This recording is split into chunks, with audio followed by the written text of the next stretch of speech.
ये नमः। श्री राधा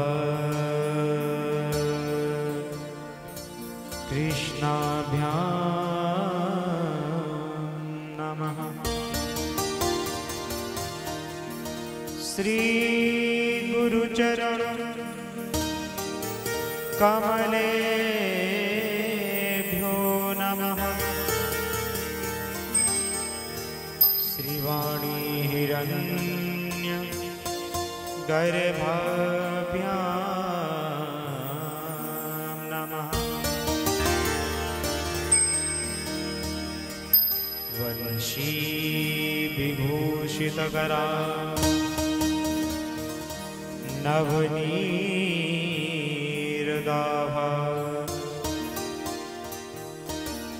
पीतांबरा बफलाधरोष्टा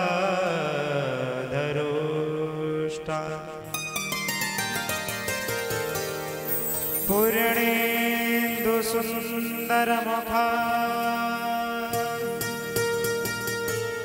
अरविंदनेत्रा कृष्णात् परं किमपि त्वमहं न जाने।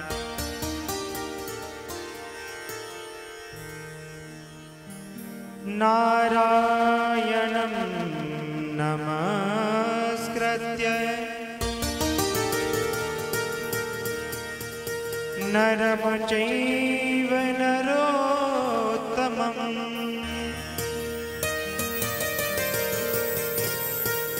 देवीं सरस्वतीं व्यासं ततो जय मुदीरये।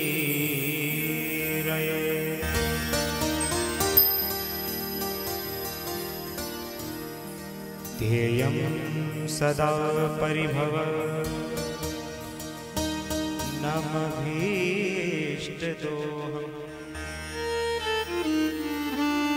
तीर्थास्पदं शिवविरं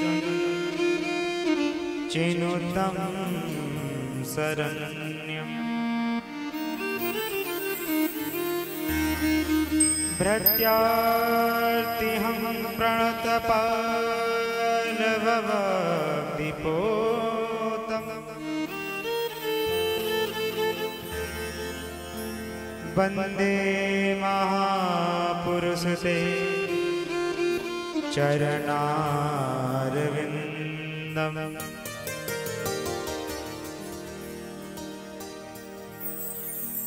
जय जय श्री राधा रमण।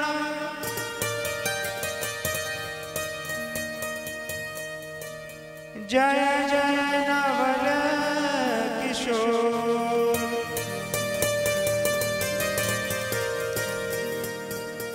जय गोपी चित चोर प्रभु। जय जय माखन चोर। श्री राधे मेरी मात हैं, पिता मेरे घनश्याम। इन दोनों के चरण में मेरा बारंबार प्रणाम।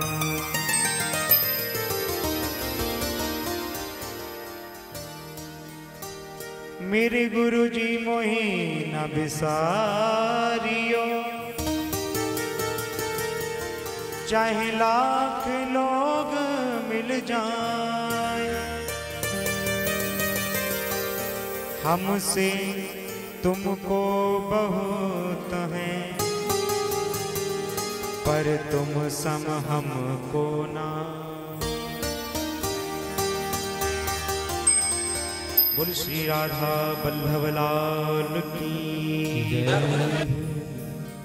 बोली श्री बांके बिहारी लाल की जय। सतगुरुदेव भगवान की जय जय श्री राधे, जय जय श्री राधे, जय जय श्री राधे।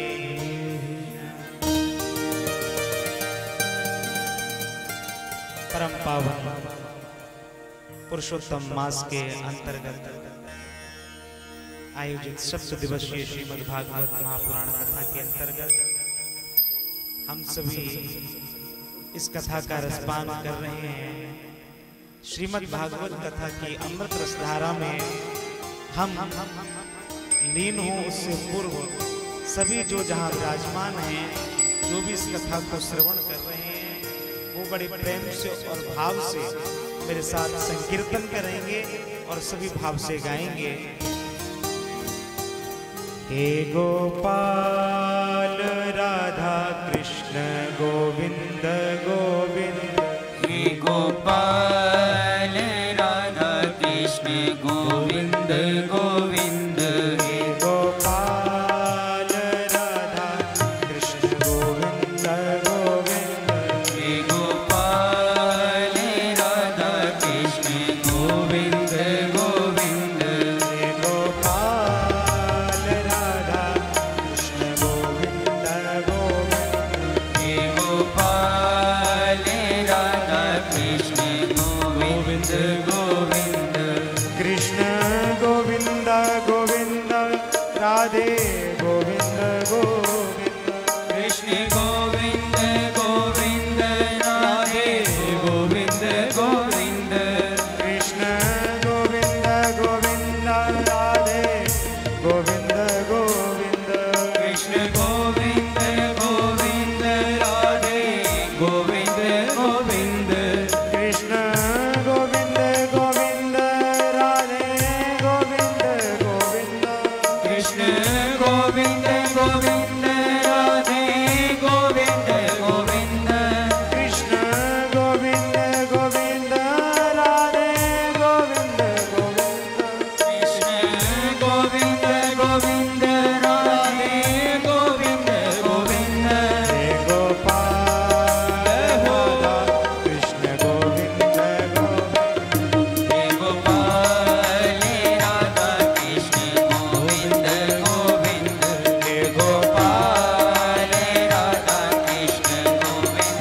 हे गोपाल राधा कृष्ण गोविंद गोविंद।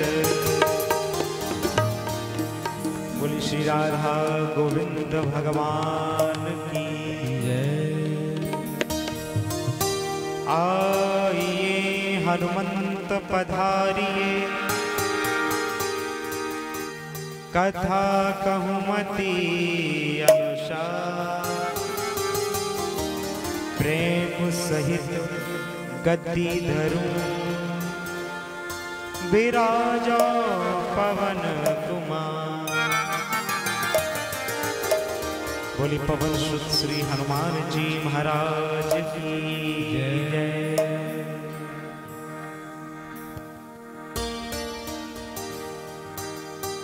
परम मंगलमय परम परात्पर अखिलेश्वर अकारण करुणा वरुणालय भक्त वांछित कल्पतरु तड़ुद्युत विनिंदित पीतांबरधारी नंद नंदन यशोदा नंदन भगवान श्री वासुदेव की, श्री बांके बिहारी लालजू की, राधा रानी जी की असीम अनुकंपा से, श्री महती कृपा से पुरुषोत्तम मास के पावन अवसर पर सप्त दिवसीय आयोजित श्रीमद् भागवत महापुराण कथा के अंतर्गत जो भी भक्तजन जिस जगह बैठकर के इस कथा को श्रवण कर रहे हैं, उन सभी को हार्दिक अभिनंदन, हार्दिक स्वागत।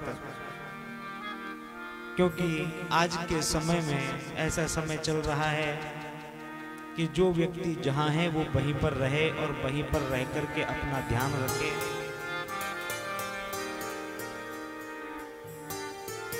लेकिन हम जहां पर जिस जगह पर भी, जिस स्थान पर भी हैं, उस स्थान पर रह करके भी भगवान का स्मरण ना छूट पाए, भगवान का स्मरण का विस्मरण ना हो पाए, इसके लिए हमारे ब्रज के संतजन कहते हैं कि भैया इस श्वास का कोई भरोसा नहीं। और अभी तो जो कोरोना काल चल रहा है महाराज, कोरोना की बीमारी चल रही है, सो इसीलिए विशेष सावधानी रखें और श्वास श्वास पर कृष्ण भज, प्रथा श्वास मत खोए, ना जाने या श्वास की आवन हो या न हो।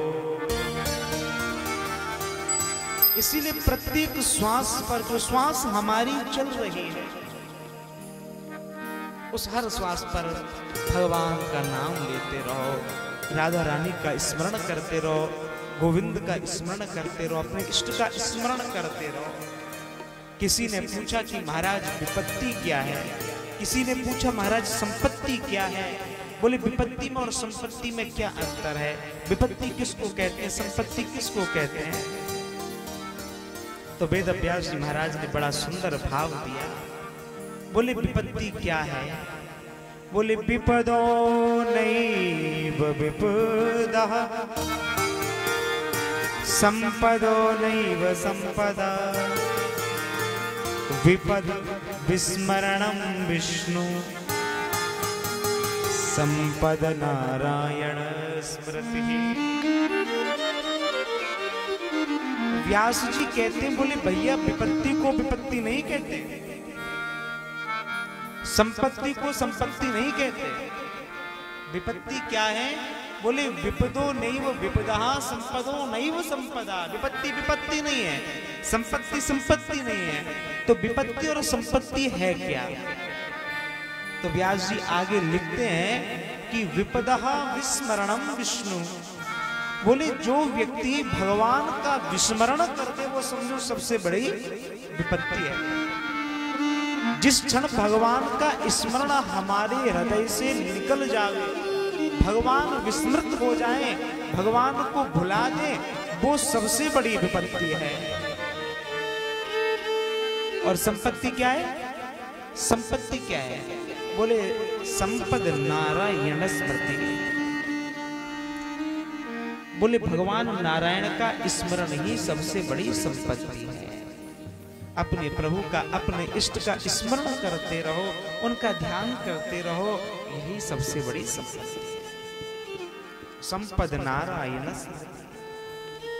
और आज हम सभी का परम सौभाग्य है कि आज हम सभी बैठ करके श्रीधाम वृंदावन में यमुना जी के किनारे इस कथा का आयोजन किया है।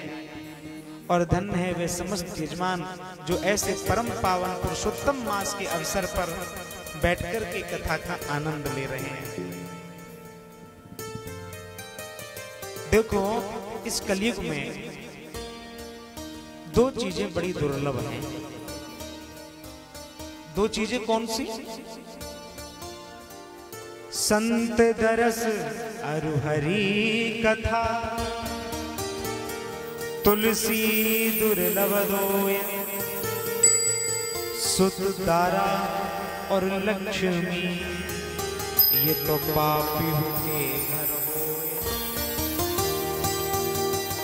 एक तो संतों का दर्शन।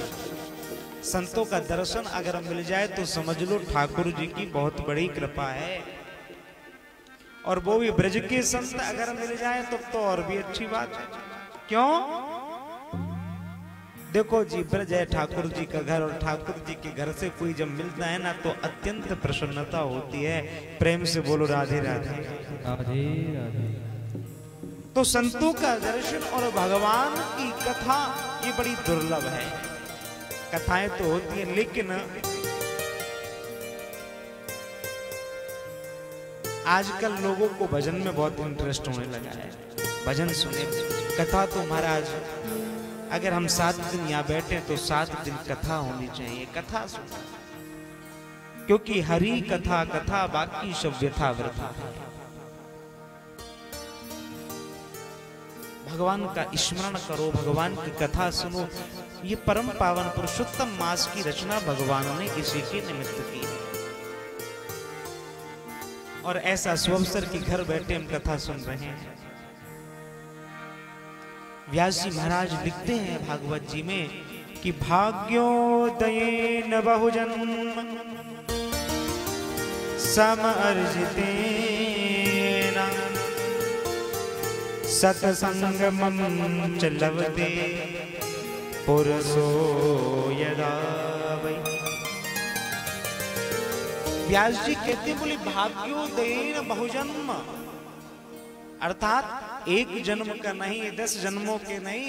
व्यास जी ने कहा कि बहुजन्म, बहुजन्म माने अनेक जन्मों के। बोले अनेक जन्मों के जब भाग्य उदय होते हैं तब जाकर के क्या होता है?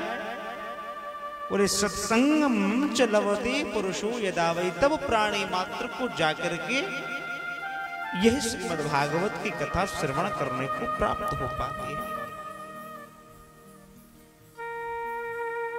अब कई लोग कहते हैं महाराज जी कितनी कथा सुने, कहां कहां सुने।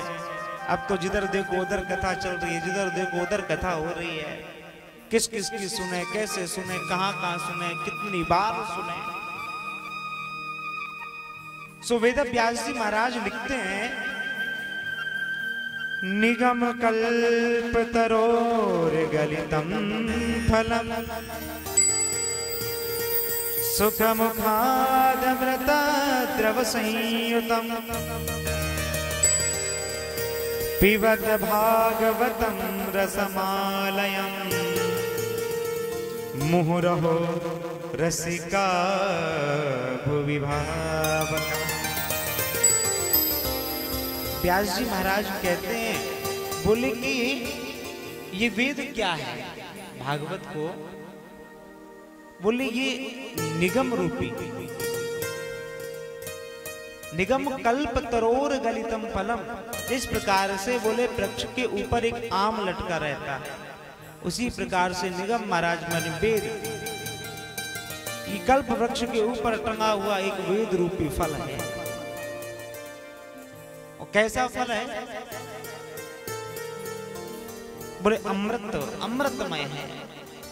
अब ये नीचे कैसे आया? फल तो ऊपर टंग रहा था, किसी ने तोड़ा नहीं, किसी ने कुछ किया नहीं, तो नीचे कैसे आया? तो व्यास जी ने कहा, बोले सुख मुखादत मृगद्रव संयुतम, बोले कि सुखदेव जी महाराज ने इसका बखान सबसे पहले किया। अब देखो, फल तो मीठा होता ही है, और जिस फल में तोता अपनी चोंच मार दे तो वो फल और भी मीठा हो जाता है। अब भागवत जी तो पहले से मधुर थी, अब सुखदेव जी महाराज ने अपने मुखारविंद से इसका बखान किया, सो ये और भी ज्यादा अमृतमय हो गई। सुख मुखात अमृतद्रव संयुतम। अब महाराज ऐसी अमृतमय कथा को जब लोग कहते हैं, बोले कितनी बार सुने, तो व्यास जी लिखते हैं कि बोले भैया पिबत भागवतम रसमालयम, भागवत को सुनो मत। बोले फिर क्या करें? बोले भागवत को पियो, पिबत भागवतम रसमालयम, इसको रस समझ करके पियो। और रस समझ करके जब इसका पान करोगे ना, तो जैसे पानी हर आधे घंटे पे या 1 घंटे पे चाहिए। दिन में 10 बार पानी पिएंगे, कम से कम 3-4 लीटर तो मिनिमम पीते हैं, और ज्यादा की बात करें। उसी प्रकार से जब भागवत का इन श्रवणों के द्वारा जब पान करेंगे ना, तो ये चाह कभी मिटेगी नहीं, ये चाह निरंतर बनी रहेगी। फिर ये नहीं कहेंगे कि कितनी बार सुने, कहां कहां सुने। फिर तो महाराज यही लगेगा कि मुहुर हो रसिका अभिभावक, मुहुर मुहुर मुहुर मुहुर, बार बार सुनो, जितनी बार हो सके उतनी बार सुनो। ये भागवत है। और जैसे हम यहाँ श्री धाम वृंदावन की परम पावन ब्रज भूमि पर बैठकर के कथा श्रवण कर रहे हैं, और जो जहां बैठ के कथा सुन रहे हैं, उनका सबका परम सौभाग्य है। ठाकुर जी की, श्री जी की असीम अनुकंपा है, क्योंकि विनु सत्संग विवेक ना होई, राम कृपा बिनु सुलभ न सोई। बिना सत्संग के विवेक की प्राप्ति नहीं होती। और सत्संग कब प्राप्त होता है? बोले जब हरि की कृपा हो, राम की कृपा हो, मेरे ठाकुर की कृपा हो, तब जाकर के प्राप्त होता है। प्रेम से बोलो राधे राधे राधे राधे। तो ठाकुर जी की बड़ी महती कृपा है। ऐसी ही परम पावन भूमि है, पूरा वन है, और उस आरण्य का, उस वन का नाम है नैमिष, नैमिषारण्य। आरण्य माने वन, और उस वन का नाम है नैमिष, नैमिषारण्य। नैमिषारण्य की परम पावन भूमि पर सौनकादि 88,000 संत जन महाराज विराजमान है। और देखो, ये महान तपस्वी संत, उन सौनकादि 88,000 ऋषियों में संत जन कहते महाराज कोई साधारण संत नहीं है। किसी की उम्र है महाराज 10,000 वर्ष, किसी की 50,000 वर्ष, किसी की 1 लाख वर्ष, किसी की 10 लाख वर्ष। और कोई कोई संत जन तो ऐसे हैं कि जिनके सामने कई बार चतुर्युग निकल गया है। चतुर्युग माने जिनकी नेत्रों के सामने सतयुग, त्रेता, द्वापर, कलयुग, चतुर्युग कई बार निकल गया है। वो महाराज ऐसे ऐसे दिव्य संतजन, दिव्य महापुरुष आज नैमिषारण्य की परम पावन भूमि पर विराजमान है। और नैमिषारण्य की परम पावन भूमि पर विराजमान होकर के सब आपस में विचार विमर्श कर रहे थे। विचार विमर्श क्या? अब संत हैं तो संत महाराज कभी व्यर्थ की चर्चा नहीं करते, संत कभी धन संपत्ति की चर्चा नहीं करते, संत कभी सामाजिक या असामाजिक बात नहीं करते। संत केवल एक बात करते हैं कि प्रत्येक व्यक्ति मात्र का कल्याण कैसे हो। कोई भी व्यक्ति संसार में उसे गोविंद के श्री चरणों का आश्रय कैसे प्राप्त हो, क्योंकि दुर्लभो मानसो जन्मा तदप्य ध्रुव मर्तना। ये जो मानव योनि है, ये मानव योनि बड़ी दुर्लभ है। और दुर्लभो मानसो जन्मा, बड़े भाग्य से मनुष्य योनि प्राप्त हुई है। बड़े भाग मानुष तन पावा, बड़े भाग मानुष तन पावा, बड़े भाग मानुष तन पावा।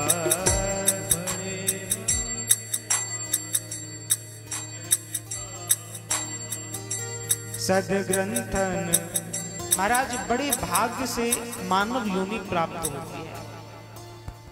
सुर दुर्लभ संतन सब सदग्रंथन गावा, बड़े भाग्य से मनुष्य योनि ये प्राप्त हुई।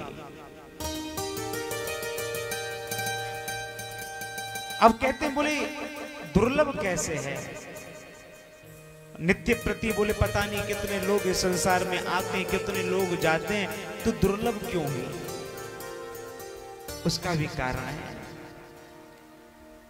अब कई लोग बताते कि मकड़ी की उम्र तकरीबन 1000 वर्ष से ऊपर की होती है। मकड़ी की उम्र, जाला लगाने वाली मकड़ी होती है। कई कई पशु पक्षी ऐसे जिनकी 1000 वर्ष 10,000 वर्ष उम्र है, वो जीवित रह सकते इतने सालों तक।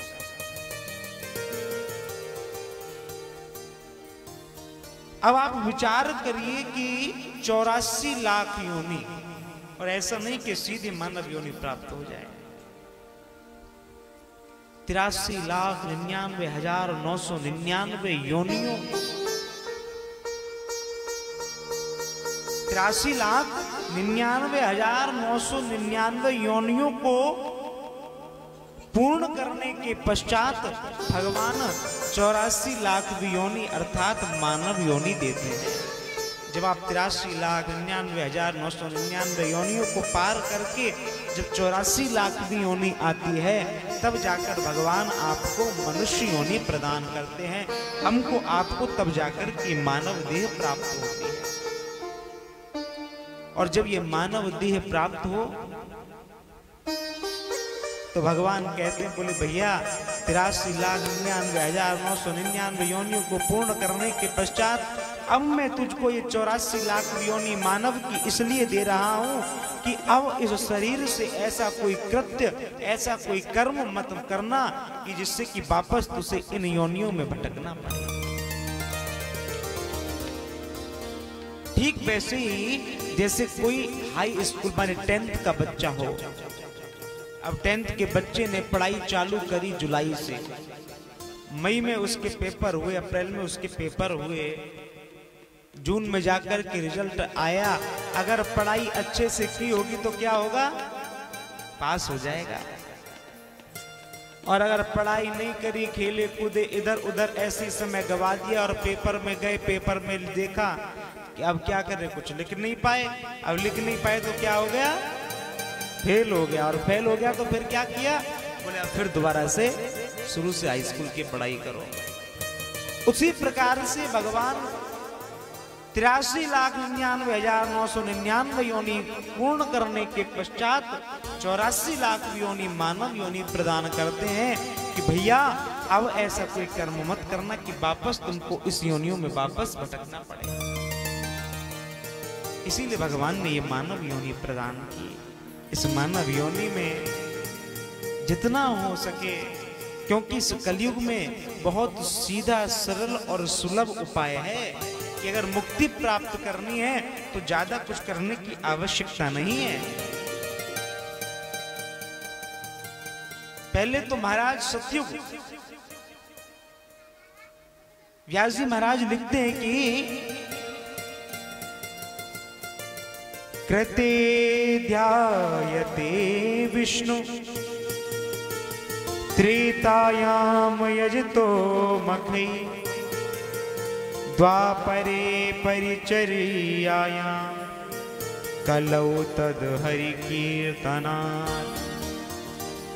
त्रेता युग में मनुष्य क्या अगर मुक्ति प्राप्त करनी है तो उस मनुष्य को मुक्ति प्राप्त करने के लिए क्या करना पड़ता था? भगवान विष्णु का ध्यान करे, समाधि लगाए, तपस्या करे, तब जाकर के मुक्ति मिलती थी। कृते ध्यायते विष्णु।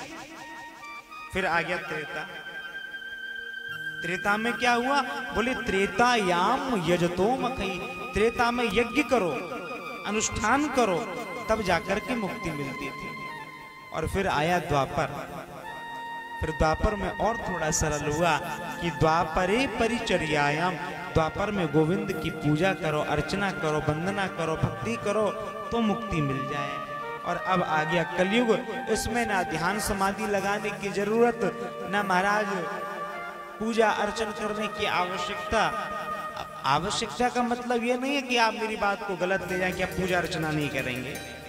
पूजन अर्चन करो, लेकिन अगर समय नहीं है तो उसके लिए क्या उपाय है? बोले कि कलौ तद हरि कीर्तना।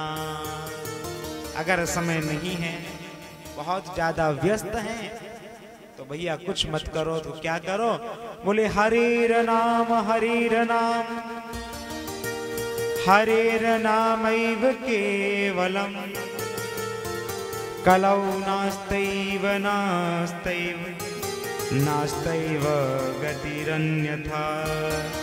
फिर तो महाराज केवल क्या करो कि केवल और केवल भगवान का कीर्तन करो और तो ही जाकर के मुक्ति मिल जाएगी। कलौ तद हरि कीर्तना। तो बड़ा सरल उपाय बताया। अब सोनकादि 88,000 संत जन बैठे हैं, वो बैठे बैठे क्या विचार कर रहे हैं कि ये जो आगे कलयुग आने वाला है, इस कलयुग में मनुष्य को मुक्ति कैसे प्राप्त हो, मनुष्य का कल्याण कैसे हो। अपनी चिंता नहीं है, आने वाले समय में मनुष्य को मुक्ति कैसे प्राप्त हो, इसकी उनको चिंता है। अब विचार कर रहे थे, उसी क्षण उसी समय महाराज अवधूतीय वेश में परमहंस श्री सूत जी महाराज का आगमन हुआ। लौ महर्षि नंदन श्री सूत जी महाराज पधारे।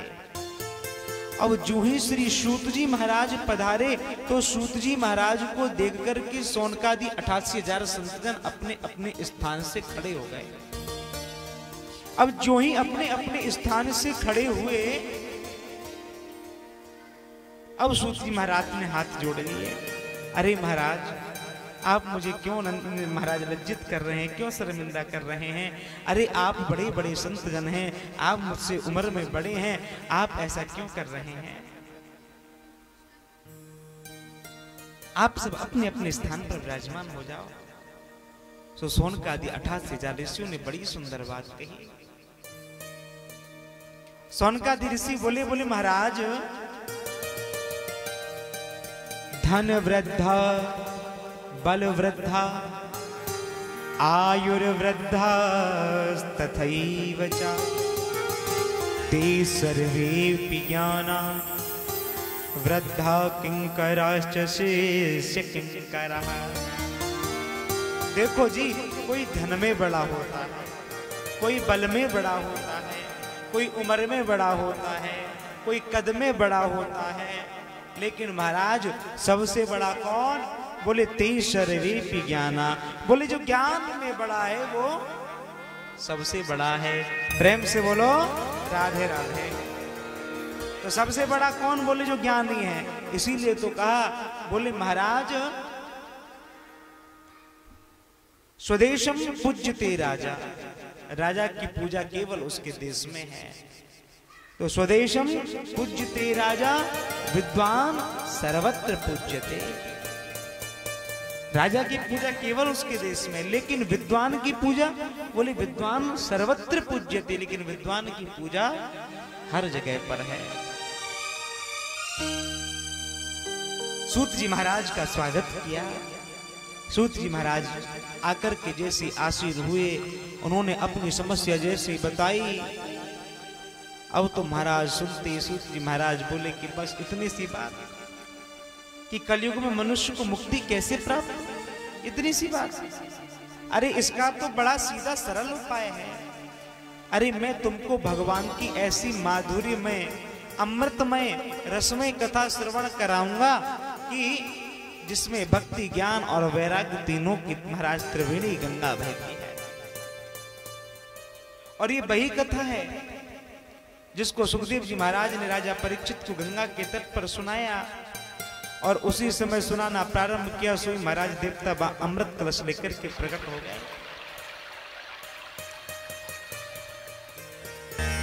सुधा कुंभं गृहीत्वैव देवास्तत्र समागमन्।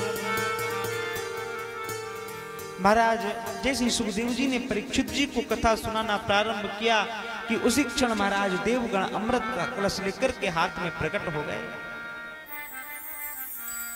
हाथ में कलश लेकर के प्रकट हुए और जैसी कलश लेकर के आए और सुखदेव जी के हाथ में रखा और कहा, महाराज एक काम कीजिए कि ये अमृत राजा परीक्षित को पिला दीजिए और कथामृत का पान आप हम लोगों को करा दीजिए।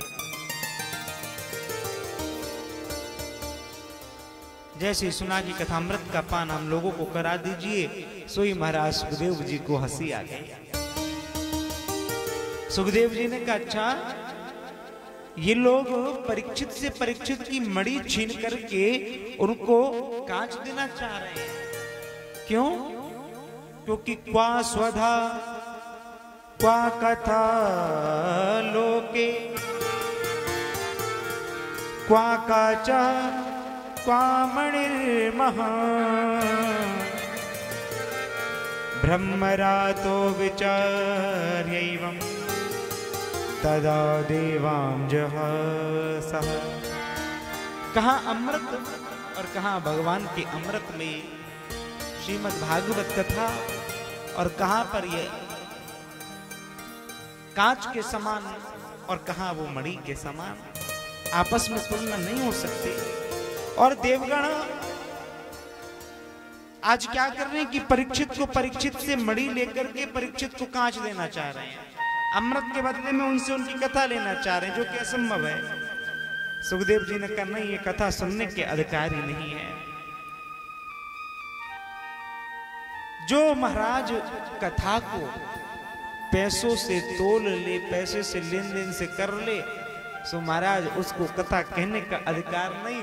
और जो व्यक्ति पैसे की धौंस पे कथा करवावे उसे कथा सुनने का अधिकार नहीं।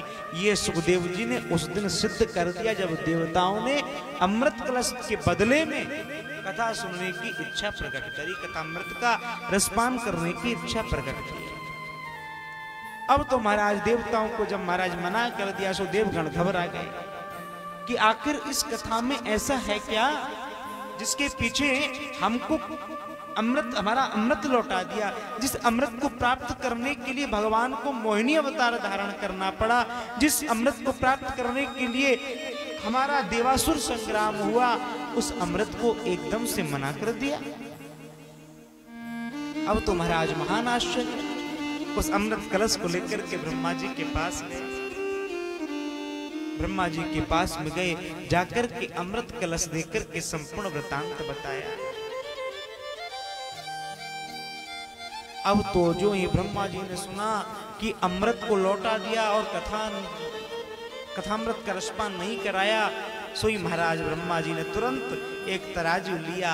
तराजू के एक पलड़े में समस्त वेद वेदांग उपनिषद रखे, एक पलड़े में श्रीमद् भागवत जी को रखा। अब जैसे श्रीमद् भागवत जी को रखा, सो श्रीमद् भागवत जी का पलड़ा ऊपर को उठ गया और नीचे को बैठ गया और समस्त वेद वेदांग उपनिषदों का पलड़ा ऊपर को उठ गया।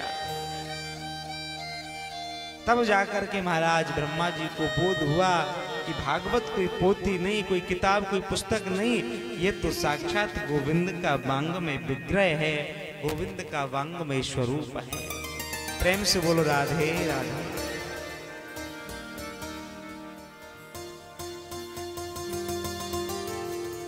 इस कथा की इतनी महिमा की महाराज एक बार देवर्षि नारद भ्रमण करते करते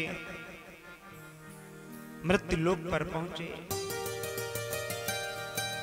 मृत्युलोक में जाकर के देखा जगह जगह पाप, झूठ, दंभ, पाखंड, मन बड़ा दुखी हो गया। अब जब मन दुखी हुआ सो मन दुखी होने पर महाराज विचरण करते करते एक दाही विशालायाम चत्वारि सयोमलः सत्संगार्थं समायात ददृशुस्तत्र नारदम्।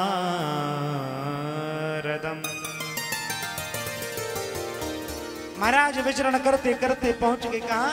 बद्री विशाल। बद्री विशाल में पहुंचे और जाकर के जैसे संत कुमार ऋषियों ने नारद जी को देखा, सो नारद जी को इशारा करके बुलाया और कहा, अरे नारद जी, आज आप कुछ दुखित दिखलाई पड़ रहे हैं, कारण क्या है? क्योंकि आप तो ऐसे संत हैं कि जहां आपके चरण पड़ जाएं, वहां पर शांति और सुख और प्रसन्नता, आनंद, उमंग, भक्ति ये स्वतः प्रकट हो जाए। और आज आप स्वयं उदास, ये तो परम आश्चर्य का विषय है। अब जो ही नारद जी मार पुष्करं च प्रयागं च काशीं गोदावरीं तथा हरिक्षेत्रं कुरुक्षेत्रं श्रीरंगम सेतुवन्दनम् एवमादिषु तीर्थेषु भ्रममाण इतस्ततः। जब मैंने सुना कि भूलोक कर्मस्थली है तो मैं इसको सर्वोत्तम मान करके मैं भ्रमण करते करते काशी गया, पुष्कर गया, हरिक्षेत्र, कुरुक्षेत्र, श्रीरंग, सेतुबंध, रामेश्वरम, सब जगह गया। लेकिन मैंने क्या देखा? बोले सत्यम नास्ति तपः शौचम दया दानम न विद्यते। बोले क्या है? बोले कि ना तो सत्य है, सत्यम नास्ति, तप बोले नहीं है, दिनचर्या बोले नहीं है, दान दया नहीं है। बोले फिर? बोले लोग कहते हैं, बोले सच बोलूंगा, दान बोल देते, बोले करूंगा, बोले भजन, बोले करूंगा, सब करूंगा करूंगा करूंगा करूंगा, करता कोई नहीं। तो सत्यम नास्ति तपः शौचम दया दानम न विद्यते। बोले फिर क्या चल रहा है? बोले उदरम ऋणो जीवा वराकः कूट भाषणम। बोले केवल अपना उदर पूर्ति करने के लिए, अपना पेट भर जाए, अपना अच्छा खासा बैंक बैलेंस हो जाए, अपनी अच्छी कोठी खड़ी हो जाए, अच्छी लग्जीरियस 2-4 गाड़ी हो जाए, नौकर चाकर काम करें, अच्छे से धंधा पानी चलता रहे, उसके लिए क्या करते हैं? बोले कि उदरम ऋणो जीवा बराखा कूट भाषणम। अगर इस पेट को भरने के लिए और इन सम्मान प्रतिष्ठा इत्यादि को पाने के लिए अगर कटु भी बोलना पड़े तो बोल देते हैं। प्रेम से बोलो राधे राधे।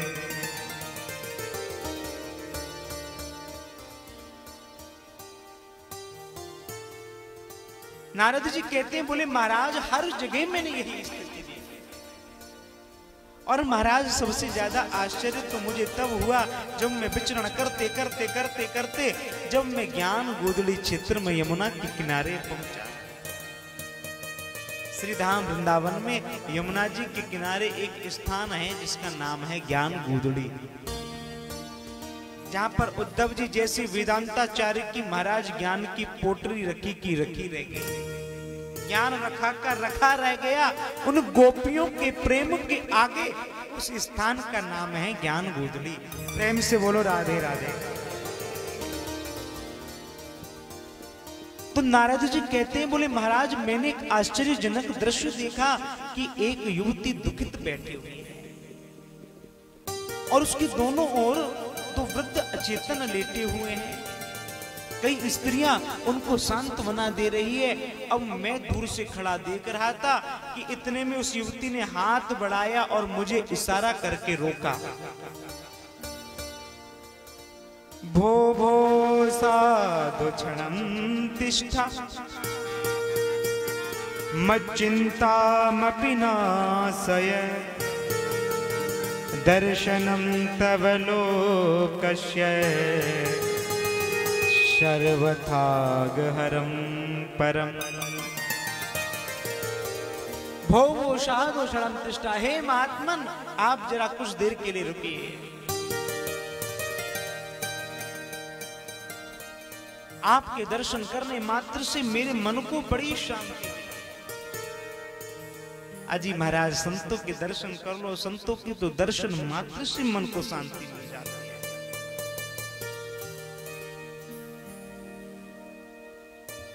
अब महाराज भययुक्ति कहती, बोले महाराज आप रुक जाइए।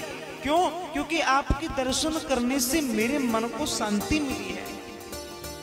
आप मेरी चिंताओं को दूर कीजिए, मेरे कष्टों को दूर कीजिए। आपका दर्शन तो समस्त पापों को सर्वथा नष्ट करने वाला है। और वह जीव तो और भी ज्यादा भाग्यशाली है जिसे आपके दर्शन हो जाएं। प्रेम से बोलो राधे राधे। इसीलिए तो कहा कि संत मिलन को चालिए, तज माया अभिमान, ज्यों ज्यों पग आगे बढ़े, कोटिन यज्ञ समान। संत दर्शन को कथा में, कीर्तन में, मंदिर में जब भी जाओ ना, मैं ये हूं, मैं वो हूं, ये सब छोड़ के जाना चाहिए। और जो जो पग बोले संत दर्शन को अगर आप जा रहे हैं ना, तो कोई छोटी मोटी बात नहीं है, ये बहुत बड़ी बात है। क्योंकि संत के दर्शन को अगर आप जा रहे हैं तो आपके कदम ज्यों ज्यों आगे बढ़ रहे हैं ना, बोले समझ लो वो कोटि कोटि यज्ञ के बराबर है। प्रेम से बोलो राधे राधे।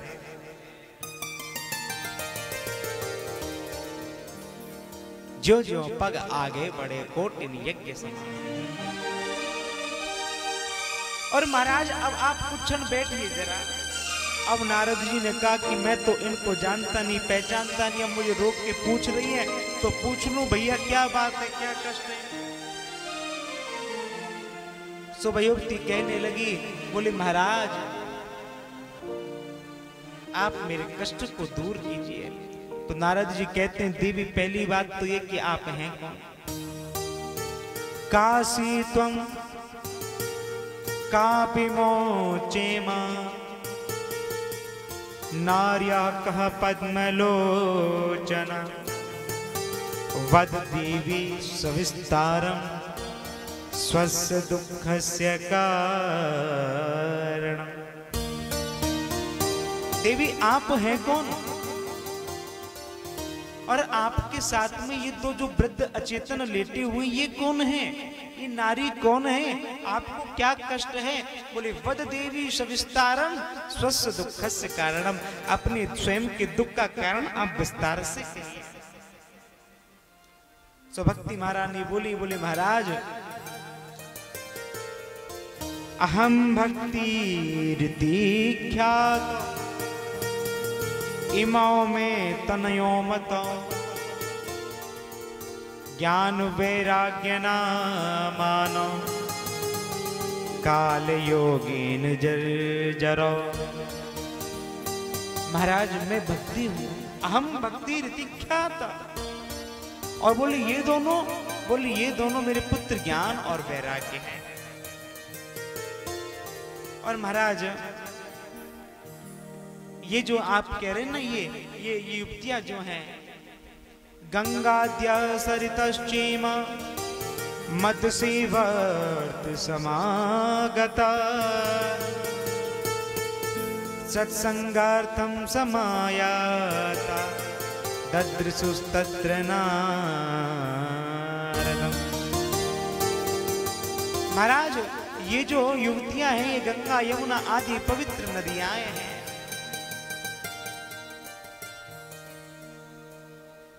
केवल यहां मेरी सेवा करने के लिए, सत्संग करने के लिए आई हुई है।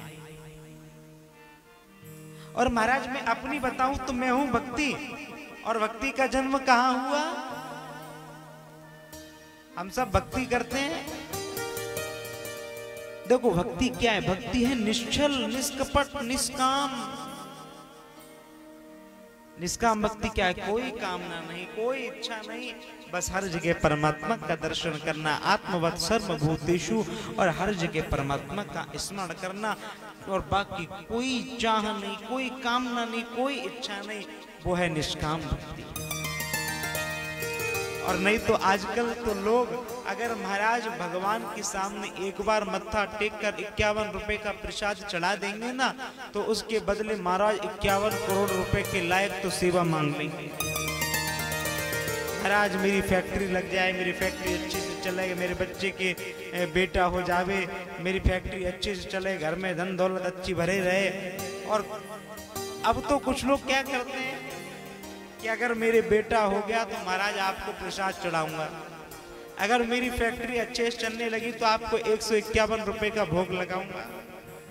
अब जैसे मानो कि भगवान आपके भोग के भूखे बैठे हो कि जब वो आपका काम कर देंगे तब आप उनको भोग लगाओगे। प्रेम से बोलो राधे राधे। भगवान तो केवल भाव के भूखे हैं। भावो ही विद्यते देवा भावो ही जनार्दना। तो भक्ति उत्पन्न कहां से हुई? उत्पन्ना द्रविणेशाहं वृद्धिं कर्णाटके गता क्वचित् क्वचिन् महाराष्ट्रे गुर्जरे जीर्णतां गता। भक्ति महारानी कहती हैं कि मैं द्रविड़ देश में उत्पन्न हुई, कर्नाटक प्रदेश में मेरी वृद्धि हुई। द्रविड़ देश माने दक्षिण भारत। भक्ति का जो जन्म हुआ वो दक्षिण भारत में हुआ। और देखो कर्नाटक में बड़ी हुई और बोले महाराष्ट्र से घूमते घूमते जैसे गुजरात पहुंची सो गुर्जरी जीर्णताम गता।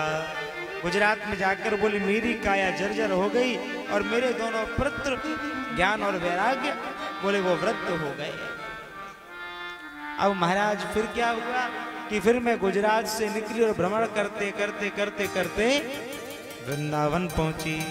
और जैसे ही वृंदावन आई कि महाराज वृंदावन पुनः प्राप्य नवीनेव स्वरूपिणी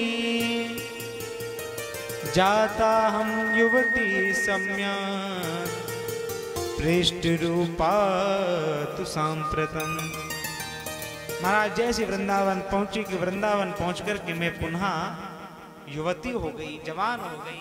ये वृंदावन की महिमा है जो आज भी भक्ति यहाँ पर कोने कोने में बसी हुई है। वृंदावनस्य संयोगात् पुनः स्वाम तरुणी नवा धन्यम वृंदावनम तेना भक्ति नृत्यति यत्र चा।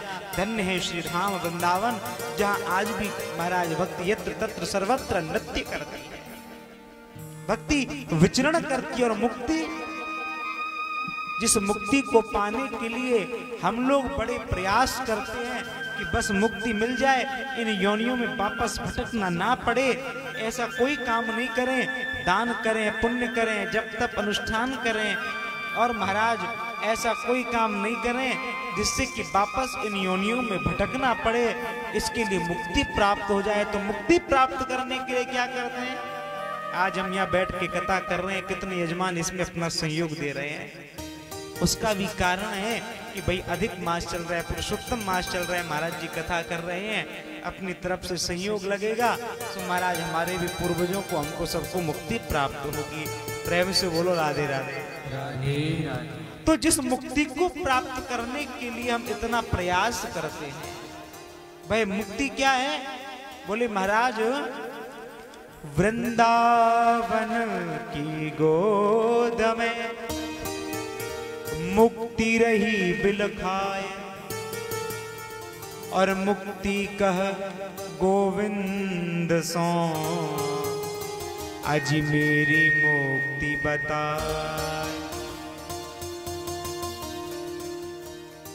जिस मुक्ति को पाने के लिए हम इतना सब कुछ करते हैं, वो मुक्ति वृंदावन की गोद में पड़ी पड़ी रोती है, बिलखती है और कहती है गोविंद मैं तो दूसरों को मुक्त करती हूं, मेरी मुक्ति कैसे हो? तो गोविंद कहते हैं, श्याम सुंदर कहते हैं कि देवी मुक्ति एक काम करो। बोले क्या? कि पड़ी रहो या गैल में। गैल माने रास्ता, तो भगवान कहते हैं, बोले देवी मुक्ति, बोले पड़ी रहो या गैल में, पड़ी रहो या गैल में, साधु संत चली आए और ब्रज रज उड़ी मस्तक पड़े, तो मुक्ति मुक्त है जा। धन्य है भैया ये ब्रज की रज, धन्य है गोविंद की कृपा। महाराज मुक्ति से कहते, बोली या गली में या मार्ग में पड़ी रहो, कोई संत जन या ब्रजवासी आए के निकर के जाएंगे, तिनके पामन की धूल ये ब्रज रज उड़ के तुम्हारे मस्तक पे पड़ेगी, सो देवी तुम भी मुक्त है जाओगी। ऐसी हमारे ब्रज की ब्रज रज की महिमा है।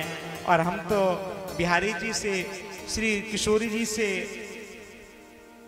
ये हम धन्यवाद करते हैं प्रभु का कि हमको वृंदावन में वास दिया, क्योंकि हमारे ब्रज के संत जन कहते कि महाराज कई जन्मों के भाग्य उदय जो होते हैं तब एक रात्रि वृंदावन वास मिलता है,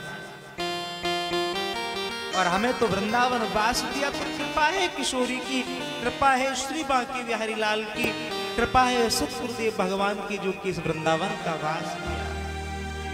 अरे मुझे वृंदावन बसाया, ये कृपा नहीं तो क्या है। मुझे वृंदावन बसाया, ये कृपा नहीं तो क्या है। मुझे वृंदावन बसाया, ये कृपा नहीं तो क्या है। मुझे वृंदावन बसाया, ये कृपा नहीं तो क्या है। सोए भाग्य को जगाया, ये कृपा नहीं तो क्या है। सोए भाग्य को जगाया, ये कृपा नहीं तो क्या है।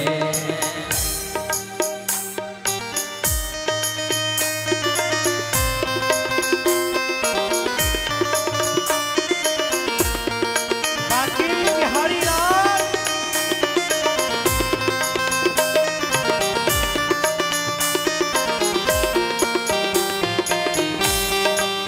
जय हो।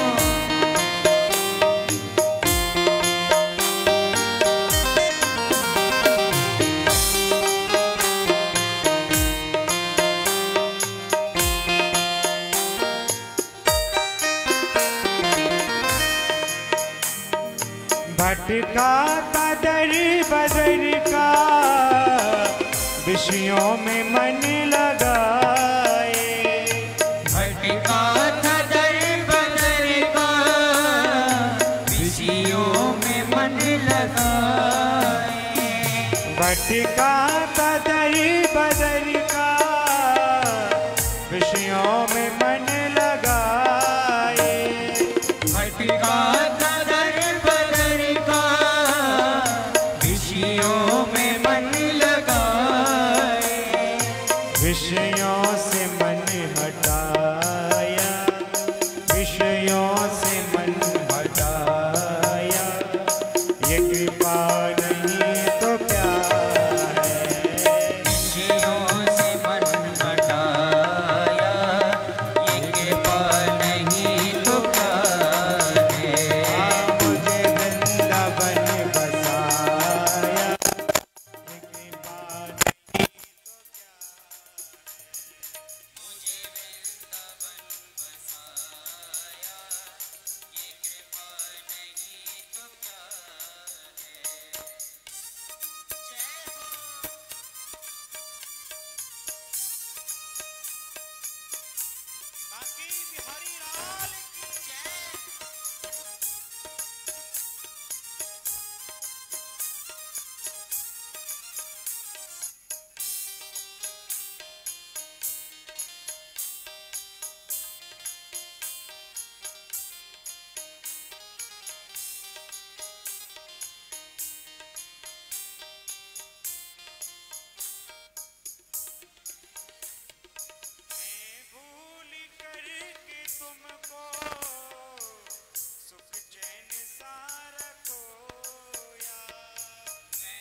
ही प्रेम रस का, ऐसा लगाया चस्का अपने ही प्रेम रस का।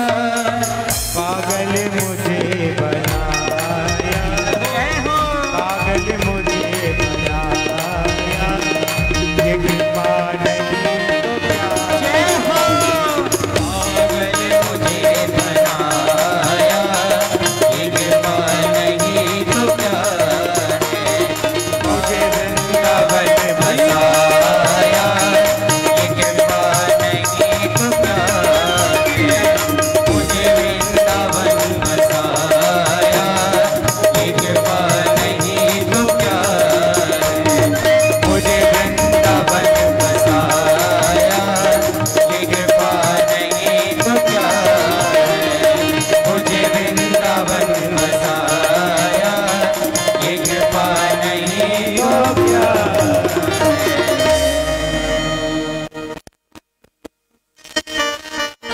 वृंदावन की महिमा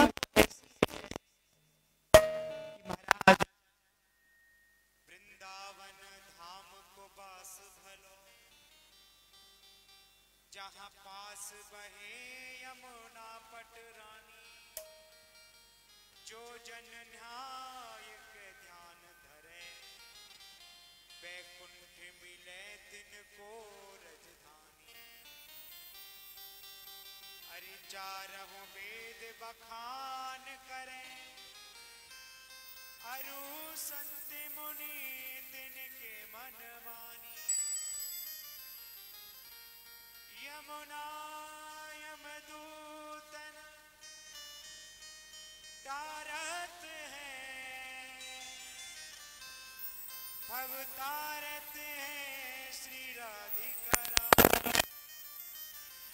यमुना यमदूतन तारत है, भव तारत है श्री राधिका रानी। वो राधा रानी सरकार की जय हो। आज महाराज जैसी भक्ति महारानी के कष्ट को सुना, सो महाराज देवर्षि नारद कहते हैं कि मैं पुनः भ्रमण करते करते अनेकानेक मैंने उपाय किए। बोले क्या क्या किया? बोले कि वेद वेदांग घोषैश्च गीता पाठई मुहुर्मुहुर। बोले वेद वेदांग उपनिषद गीता का पाठ बार बार उनको सुनाया, लेकिन कुछ नहीं हुआ। तो सनत कुमार जी ने कहा अच्छा तो ये परेशानी है, इसलिए उदास हो कि उनकी मुक्ति कैसे हो? बोले हाँ महाराज।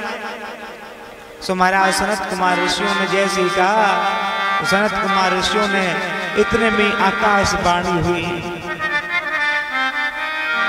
कि सत्कर्म सूचको नूनम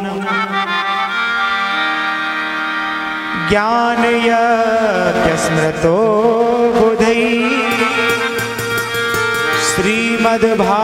श्रीमद्भागवतालापः सतु गीता सुकादिभिः। बोले महाराज सत्कर्म करो, सत्कर्म। अब सत्कर्म का तात्पर्य यहाँ किससे? बोले श्रीमद् भागवत लाभा, बोले श्रीमद् भागवत कथा से। सनत कुमार ऋषि कहते बोले महाराज, बोले अभी तक आपने क्या किया? बोले आम की जड़ें खिलाई, आम की डाली खिलाई, आम के पत्ते खिलाए, आम की लकड़ी खिलाई, लेकिन आम तो फुलाया ही नहीं। अब महाराज जब तक आम खिलाओगे नहीं तब तक आम का रस आएगा कैसे, स्वाद आएगा कैसे? अब आम का स्वाद करेंगे, आम खाएंगे, आम की लकड़ी को खाएंगे। अब आम ठीक उसी प्रकार से महाराज बोले जिस प्रकार से बोले आम का स्वाद केवल आम खाने से आ सकता है, लकड़ी या पत्ते खाने से नहीं। जबकि उस आम में रस का संचार उन्हीं जड़ों से, उन्हीं वृक्षों से, उसी वृक्ष से, उसी की डालियों से होकर के उसमें होता है। लेकिन फिर भी डाली खाने से आम का स्वाद नहीं आता, पत्ते खाने से स्वाद नहीं आता, आम को खाने से आम का स्वाद, उसका रस आता है। उसी प्रकार से महाराज भागवत कथा जो है बोले समस्त वेद वेदांग उपनिषदों का सारभूत अंश है।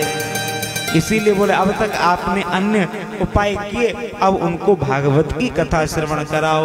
जैसे ही सुना सोई नारद जी महाराज ने हरिद्वार के आनंद घाट पर विशाल श्रीमद् भागवत कथा का आयोजन किया और उस कथा के मुख्य यजमान बन करके बैठ गए और बैठ करके महाराज देवर्षि नारद जी और कथा प्रवक्ता बना दिया किसको?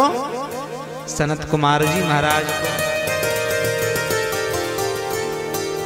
सनत कुमार जी महाराज कथा के प्रवक्ता हैं।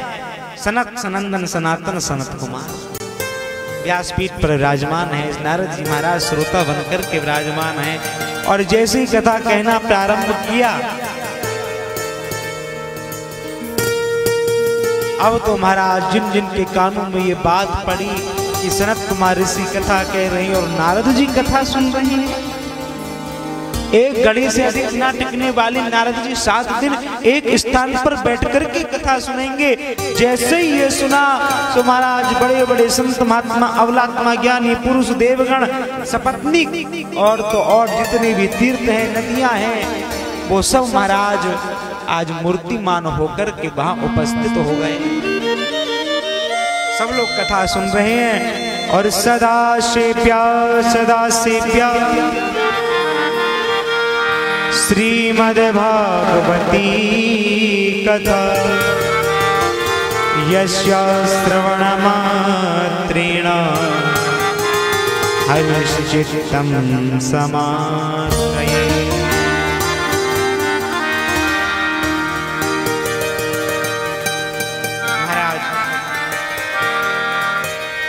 जैसी कथा कहना प्रारंभ किया, भगवान की कथा प्रारंभ हुई, भागवत कथा प्रारंभ हुई कि ज्ञान वैराग्य दोनों पुष्ट और जैसे ज्ञान वैराग्य पुष्ट हुए कि महाराज भक्ति महारानी नृत्य करने लगी, झूमने लगी, नाचने लगी।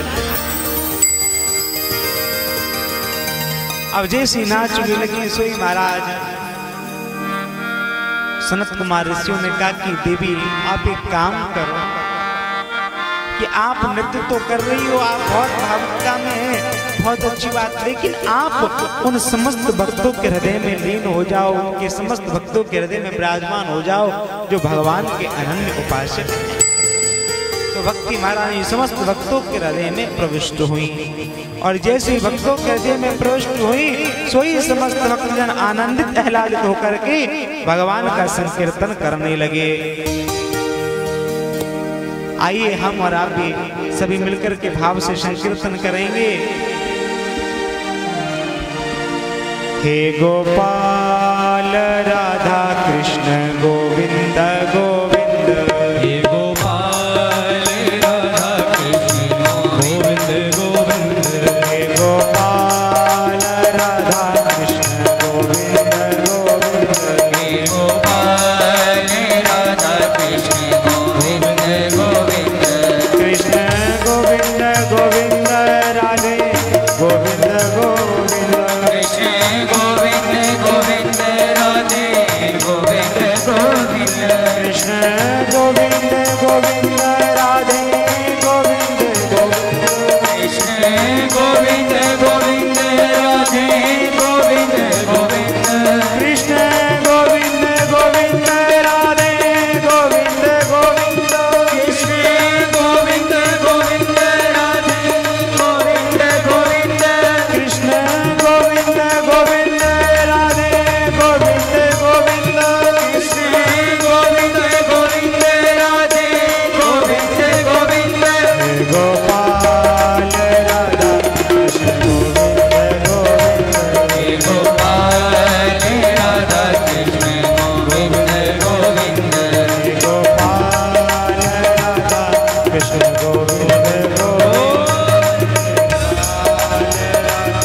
कृष्ण गोविंद गोविंद।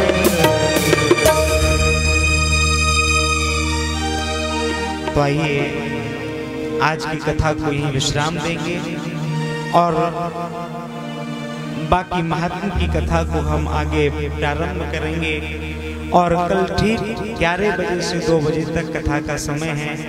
सभी भक्तजन जो जहाँ पर भी विराजमान हैं वो वहाँ पर बैठकर के नित्य प्रति कथा का श्रवण करें। परम पावन पुरुषोत्तम मास के अवसर पर ये कथा श्रवण करने का लाभ सभी को प्राप्त हो रहा है। सभी आनंदित आह्लादित होकर के इसको कथा को श्रवण करें, चिंतन करें, गोविंद का मनन करें, स्मरण करें और अपना ध्यान रखें, सावधान रहें, सुरक्षित रहें, सतर्क रहें। तो आइए अब सभी बड़े प्रेम से और भाव से भागवत जी की आरती करेंगे, ठाकुर जी की आरती करेंगे। जो जहाँ पर हैं वो वहाँ पर अपने अपने स्थानों पर खड़े होकर के ठाकुर जी का ध्यान करते हुए ठाकुर जी की आरती करें, भागवत जी की।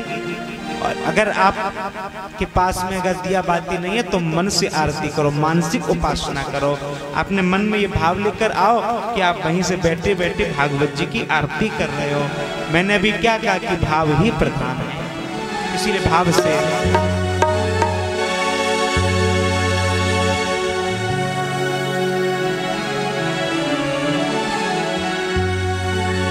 श्री